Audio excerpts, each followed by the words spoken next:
kursda nimalarni o'rgatasiz? Ko'p savol berishadi. Kursda juda ham bir to'polonchi ayollar bo'ladi, kelishadi. O'shanga anaqa sipo bo'lib, aqlli, kuchli, yerga qarab, yer supurib yuradigan bo'lishni o'rgataman.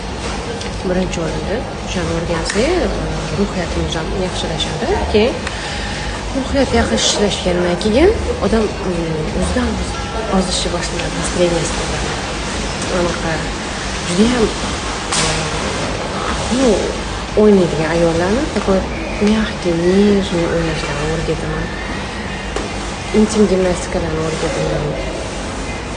Ishqilib ibo bilan, hayo bilan yer supurib, yerdan tepaga qaraganda bir chiroyli ko'p ko'rinishlarni o'rgataman. Ishqilib odob axloqlarni